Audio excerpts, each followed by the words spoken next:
Taylor Swift is the greatest player the NFL has ever seen. What's going on, YouTube? It's Knox, and it is a big day.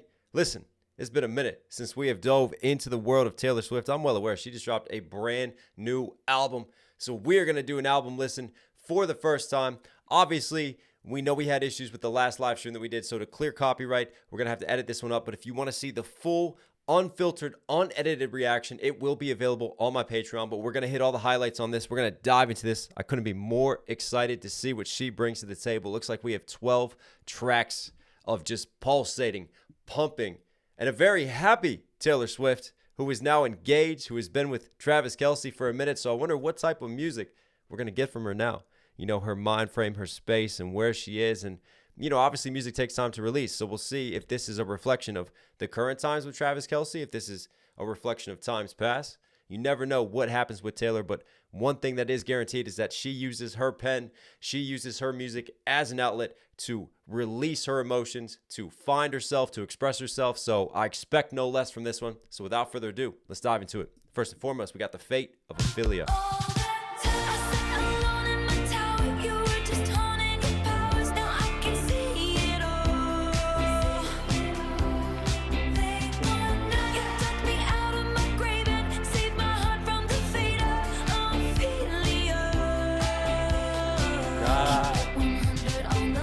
What in the Shakespeare is happening right now with T Swift? I'll tell you what, playing off of Ophelia. Ophelia from Hamlet, a classic Shakespearean tragedy.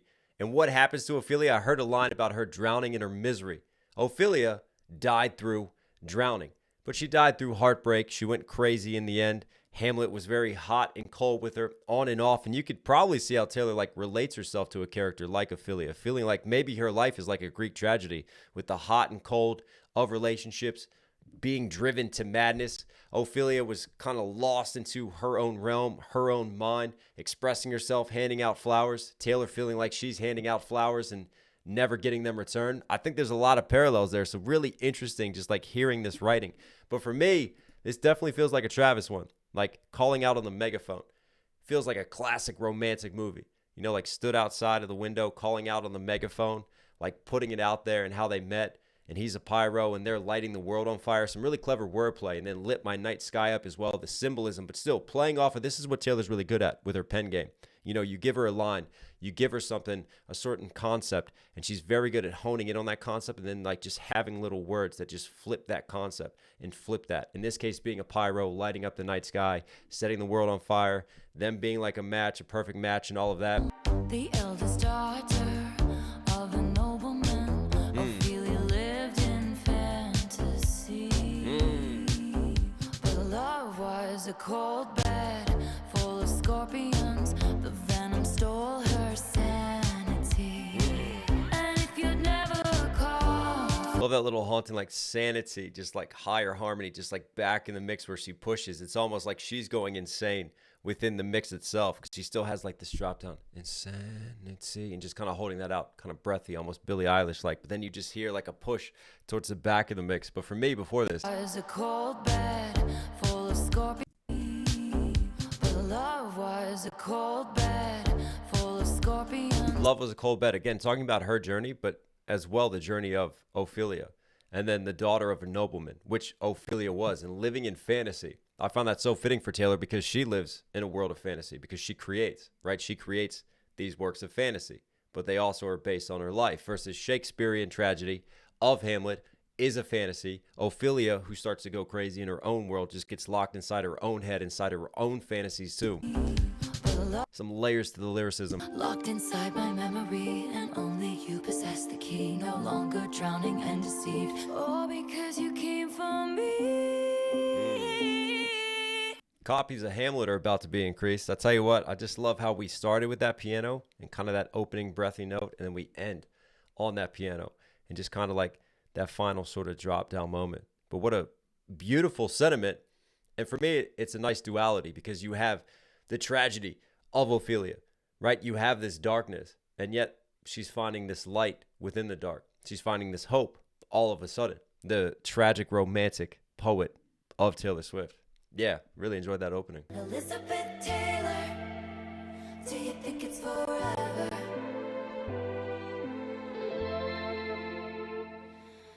That view of Portofino was on my mind when you called. Elizabeth Taylor, she had this in the first track as well, like super reverby, right? Some higher harmonies just like stacked out to the side, just create like this sense of grandeur, this sense of atmosphere. And she opens with that, and everything just gets like spaced out and bigger.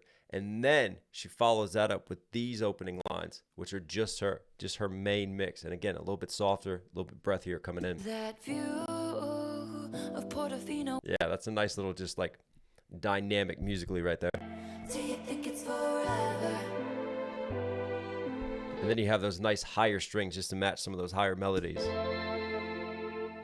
And then coming out of it, you hear this kind of like deep breath, like taking a plunge. That view of Portofino was on my mind when you called me at the Plaza Atene. Ooh, oftentimes it doesn't feel Called me at the Plaza Atene. What in the Paris is happening? We were just in Portofino, Italy, right? so glamorous to be me. Cry my eyes violet, Elizabeth Taylor. Tell me for real, do you think it's forever? Been number one, but I never had to. And I can't have fun if I can't have me, my, and wild. When Hollywood hates me, only as hot as your last hit, baby. Been number one, but I never had to. And I can't have fun if I can't have you. Number one, that's a nice little flex right there, right? She's always looked out for number one, but also she's gone number one many, many times, right? Not number two. Hasn't had that partner with her throughout. And Elizabeth Taylor, another, taking maybe, yeah, we could call it a little bit of a tragedy, I suppose, in the way that the media treated her and everything that she went through, because Taylor probably feels connected to her much in the same way as Ophelia, because Elizabeth Taylor, being a famous actress, she went through a number of husbands, 7 or 8 different marriages, so Taylor always getting tagged by the press as someone who's in and out of love, in and out of relationships. You can see how she can relate to Elizabeth Taylor. I'll tell you what, we're 2 for 2 right now. This album is off to a very, very strong start. It's alright, you were dancing through the lightning strikes, sleepless in the onyx night, but now the sky is opalite. Give me that grungy guitar underneath, and it's just like accentuating with her different syllabic hits too. Oh my Lord, never made no one like you before. You had to make your own sunshine. Had to, like, as she hits each note, like you just hear just hitting alongside it. But now the sky is opalite. You could. Now the sky is opalite. Wow, there's my word of the day. Opalite is like a milky color and texture. Well, Taylor loves her symbolism with color, so I'm going to give her this one. I feel like opalite has also been used to represent like new beginnings. But now the sky is opalite. You ready for this one? This is definitely a reach, but I'm having fun with it. Through the lightning strikes, like dancing through the storm. But also, since a lot of people are talking about Taylor and Travis, like, oh, this is just a typical for promo, for the photo shoots, for all of that, for celebrity status. This is kind of a response to all that, to me, like a celebration of her excitement. You can feel it. Like it's like that new love, that honeymoon phase. Like you just feel. And for her, it feels like it's something different. It's something much more real, something much more serious compared to past relationships. Like this feels like something that could be long lasting. But then the lightning strikes as well. Travis Kelce playing for the Kansas City Chiefs, like dancing through the lightning strikes. Who's one of their division rivals? The San Diego Chargers. She had thunder lines and the bolts and all that. Dance through the lightning strikes. Come on, we're dancing through that. Justin Herbert, eat your heart out. I'll be your father figure. I drink that brown liquor. I can make deals with the devil because my dick's bigger. This love is pure profit.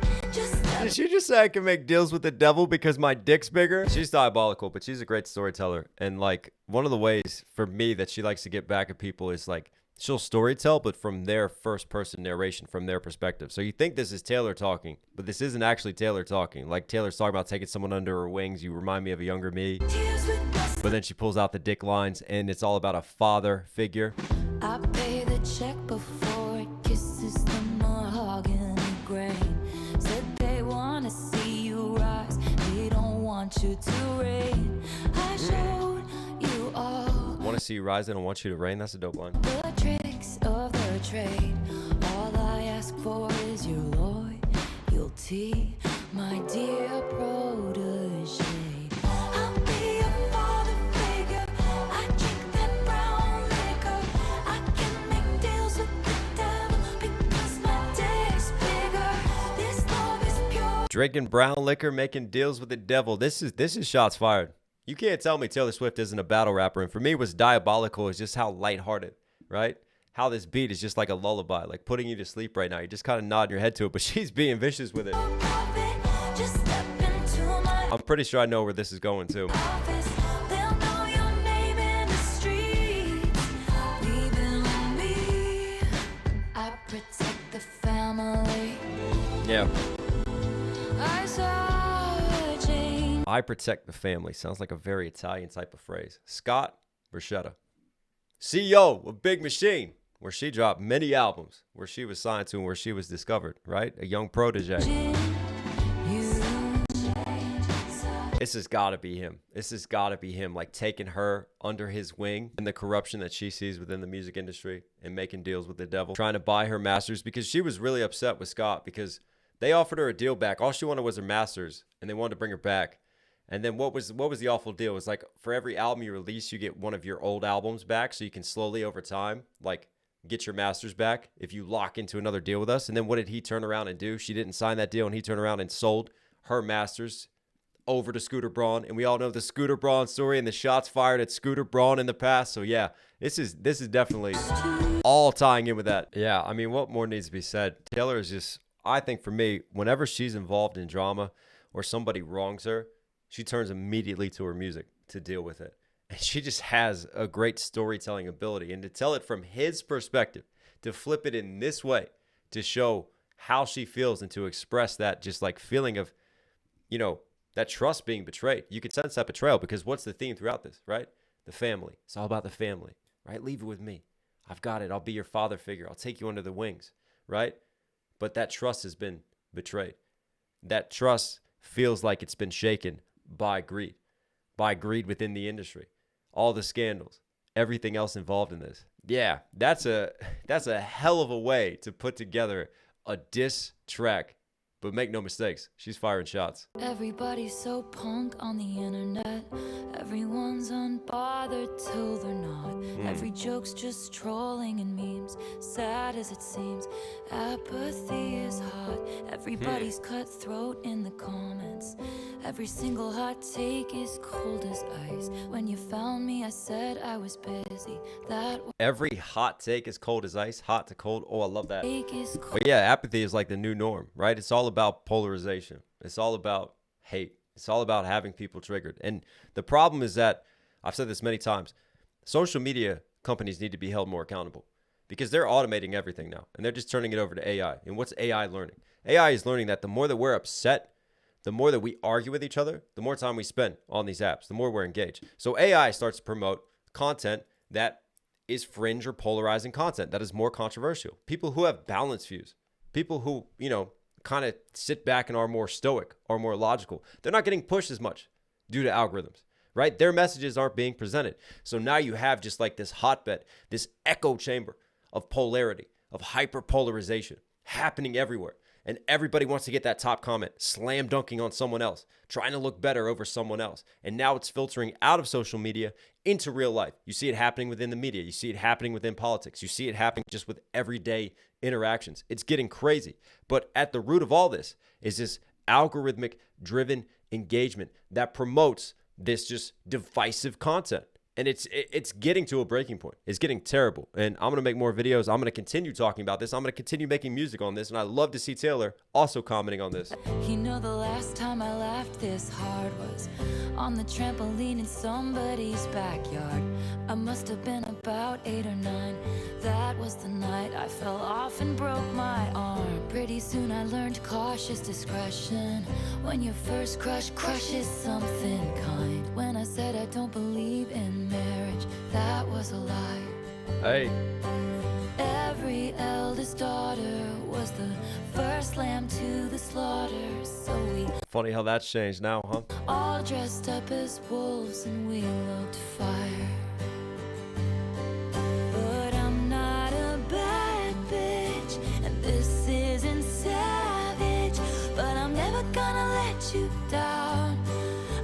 never gonna leave you. That was beautiful. For me, I'm a big fan of when you just scale everything back, right? Start with just a simple piano, and that kind of brings the listener in, and you feel that intimacy. And for me, it's very fitting for the lyricism and the nature of what she's talking about. And then you start to build it a little bit and push it. And we all know Taylor Swift started with that acoustic guitar, right? And that's taken her to sell out arenas around the world, and the journey that she's been on, and eventually leading her to Travis and leading her to the present day. So I love how the guitar starts to build and everything starts to rise. But yeah, beautiful song and sentiment. All right, next one. Ruin the Friendship. Ooh, this sounds good. And it was not an invitation. Should have kissed you anyway. Should have kissed you anyway. And it was not convenient. No, but your girlfriend was away. Should have kissed you anyway. Oh, should have played Homewrecker. Underneath my feet, disco ball makes everything look cheap. Have fun, it's prom. You feel the nostalgic vibes of this one. I think she's, again, like, for me, it's the storytelling, right? And just having these descriptors that just put you like right there with her in the situation and in the moment. Wilted corsage dangles from my wrist over his shoulder. Wilted corsage dangles from our wrists, taking us back to prom. When I left school, I lost track of you. Abigail called me with the bad news. Goodbye, and we'll never know why. It was not Wow. an invitation, Huh. but I flew home anyway.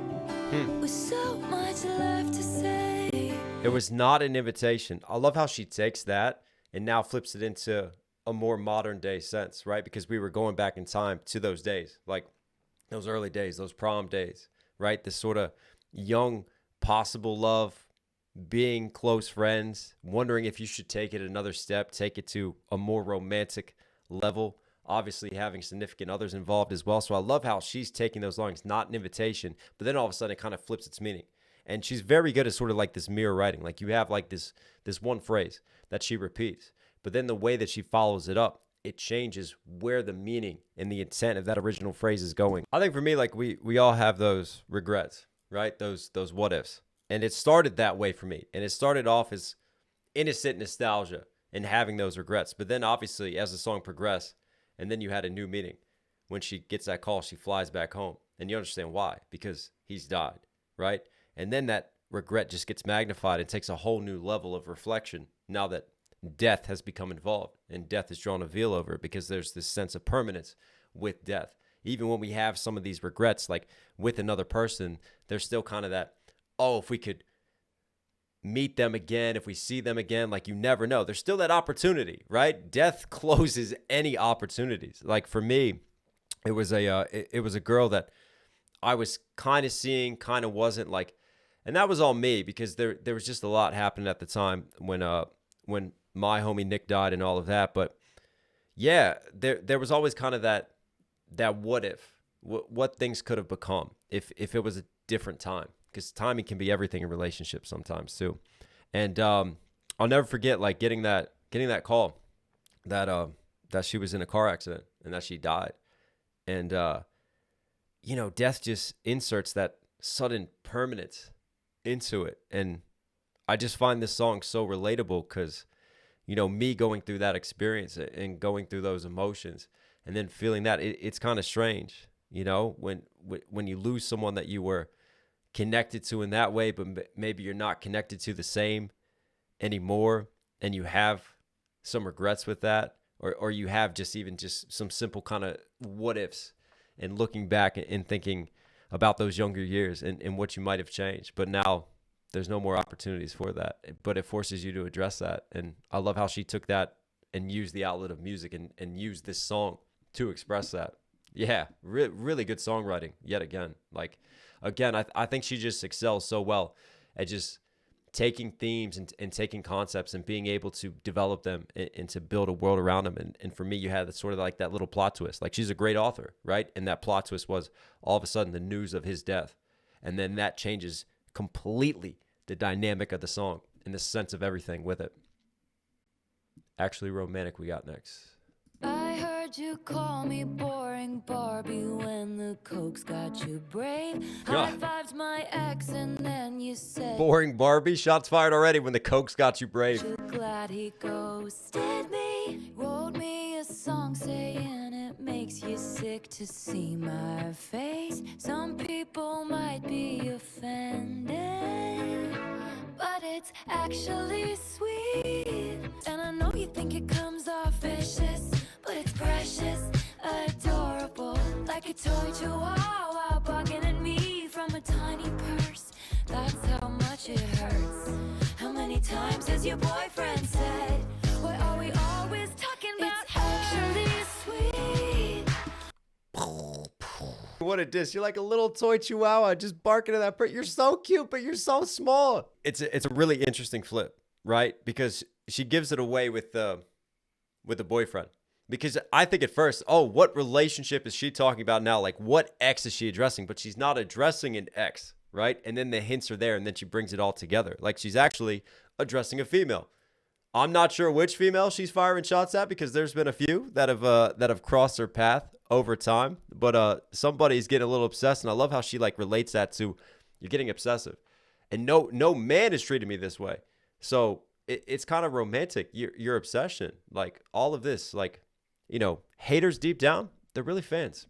They really love you because they spend so much time thinking about you and living up here rent free. No man has ever loved me like you Nice little dynamic flip. Like maybe you love me. do. You think I'm tacky, baby? Stop talking dirty to me. Ah. It sounded nasty, but it feels like you're flirting with Woo. me. I might We got some foreplay going on. I'll tell you, she loves the drama. She loves the drama.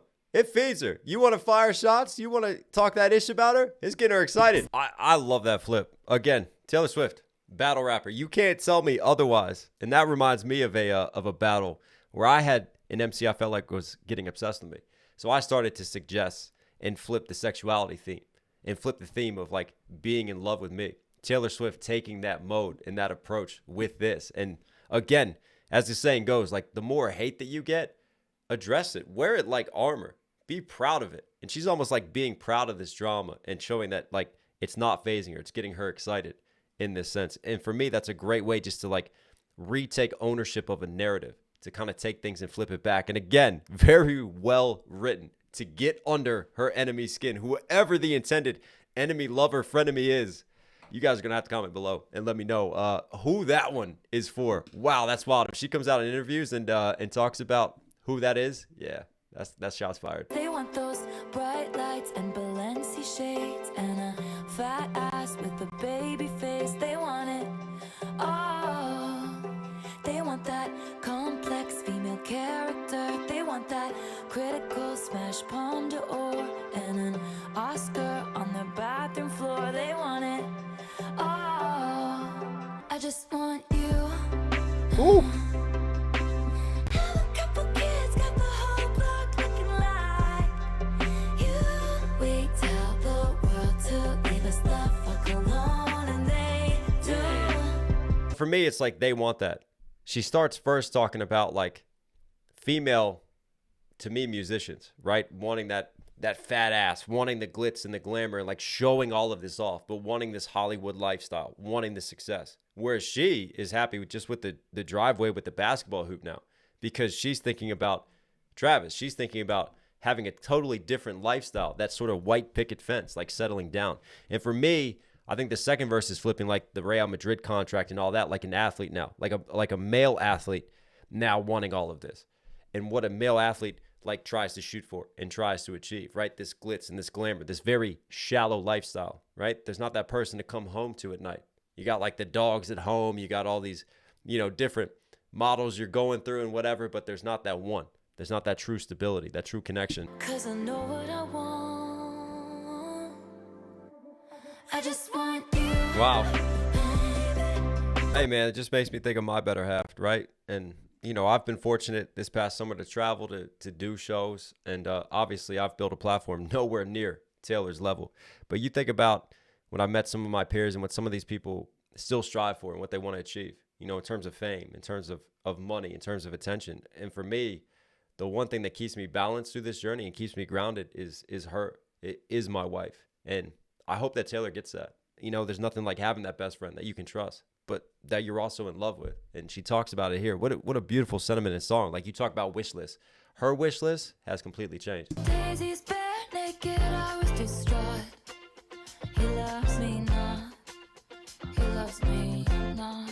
Daisy's bare naked, I was distraught. You know, he loves me not. Like when you peel the petals. So now the Daisy's naked because she kept pulling it off, right? And playing that game. And the black cat laughed. And baby, I'll admit I've been a little superstitious. The black cat laughed, and then she leans into the superstitious. She's a witch. I ain't gotta knock on wood.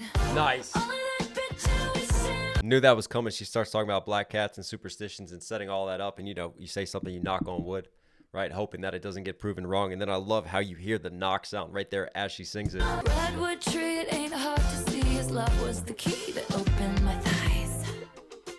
Oh, Girls, I don't need to catch okay, Sabrina. thighs. I don't need to catch the bouquet to know a hard rock is on the way.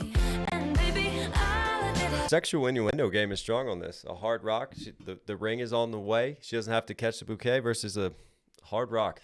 You can let your imagination run wild with that one. The curse on me was broken by your magic wand. Seems to me that you and me, we make our own luck. New highs. Curse was broken by your magic wand. I just picture Travis Kelce in like a Tinkerbell outfit with the wings just flying over the Disney castle and into the bedroom. Knock on wood. Only that bitch. The whole thing's an innuendo, right? It's all a double. Good thing I like my friends canceled. I like 'em cooked in Gucci and in scandal. Like my whiskey sour and poison thorny flowers. Welcome to my underworld where it gets quite dark. At least you know exactly who your friends are. They're the ones with matching scars. This is very much one of those, like, take all the negatives and own it. Own being canceled. The amount of times that people have tried to cancel Taylor, I mean, even with the last presidential race, when all of a sudden she somehow got thrown into it, and you had a bunch of people trying to cancel her for her views and for what she's saying, and she became like just this source of cancellation. But it's not the first time, and it won't be the last time that it happens to her. And as she talks about, like, playing off of her friends, she likes her friends getting canceled, right? Because I think when everybody is coming for you and the masses come for you, that's when you do learn who your true friends are. Who are the ones that are just want to be popular, that are just following PR, that are just supporting you because it's the popular thing to do? Or who are the ones who are truly friends with you because they're actually friends with you, right? And if they've been canceled too, then they can relate. They understand what you're going through, right? It's almost like uniting in the trenches. They stood by me before my exoneration.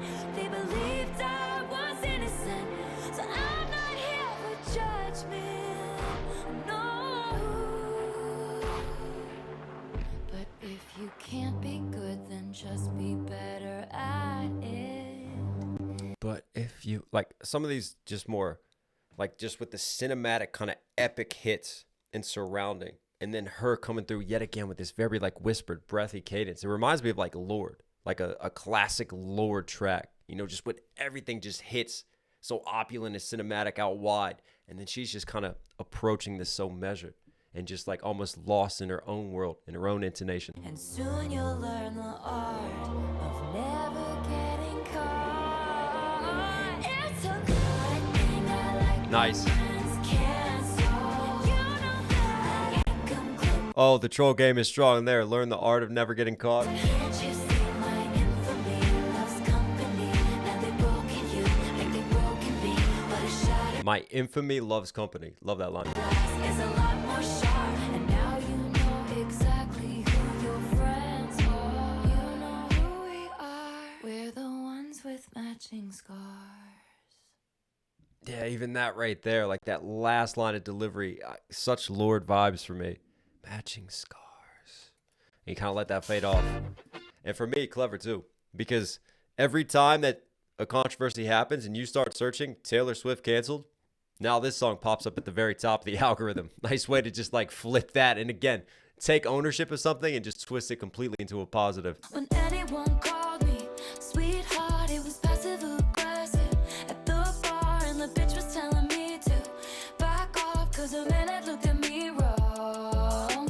But you touch my face, redefine all of those blues.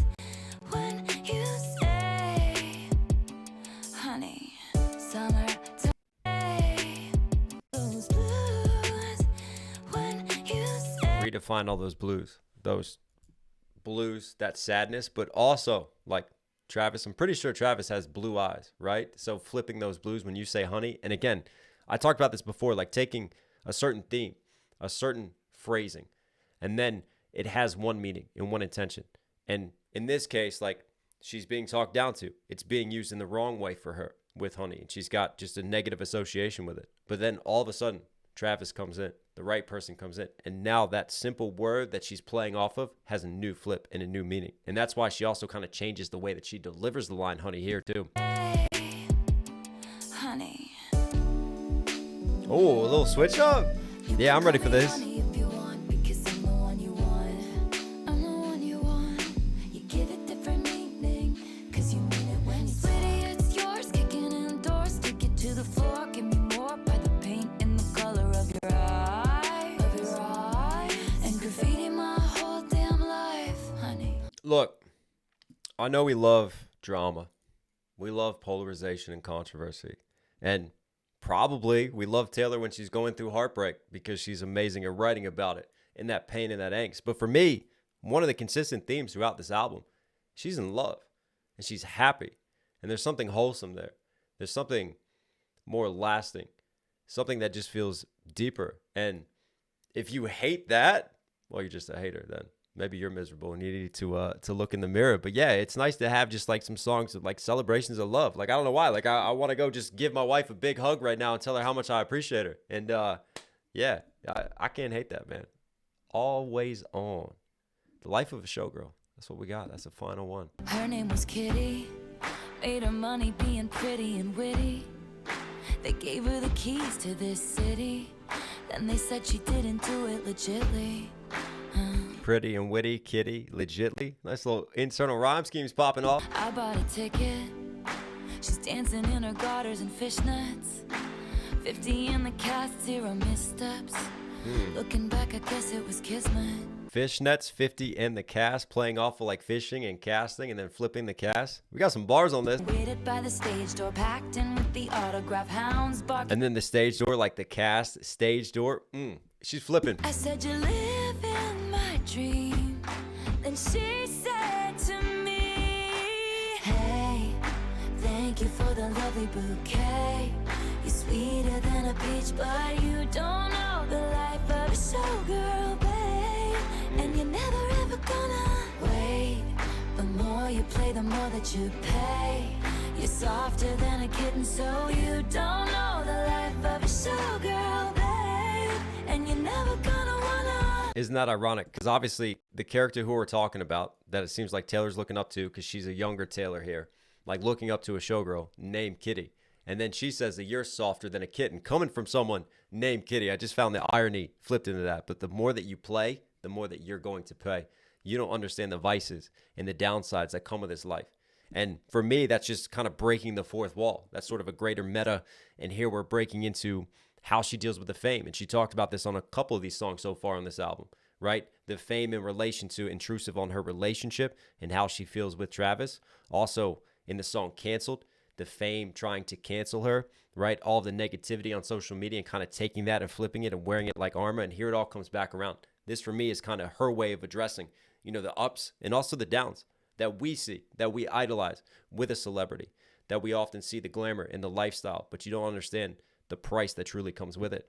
But in this case, she's telling that story, but through the lens of someone else, through the lens of Kitty and this showgirl, giving her advice, or the younger her, whatever the narration is that's fitting this storytelling. She was a menace, the baby of the family in Lennox. Her father whored around like all men did. Her mother took pills and played tennis. So she she waited. Sabrina, her father whored around like all men did. Her mother took pills and played tennis. Mother took booze and played tennis, so dad's not really around, mom's not really around. So she waited by the stage door, asked the club promoter arrive. She said, I'd sell my soul to have a taste of a magnificent life. It's all mine, but that's not what showgirls get. They leave Nice notes. us for dead. Hey, thank you for the lovely bouquet. You're sweeter than a peach, but you don't know the life of a showgirl, babe.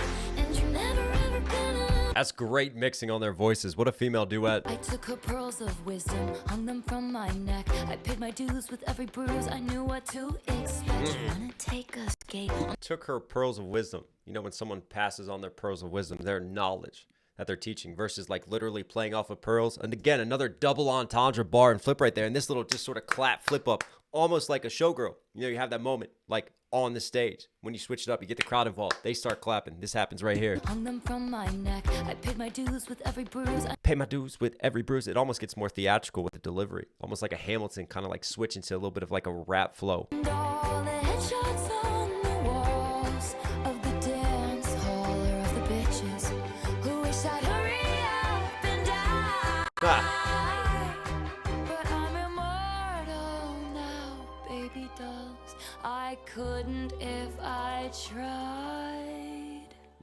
So I say, thank you. Rip me off like false lashes, right? Again, the glamour, the life of a showgirl. I love like taking a line that's well within the theme of the song and then using that as a flip.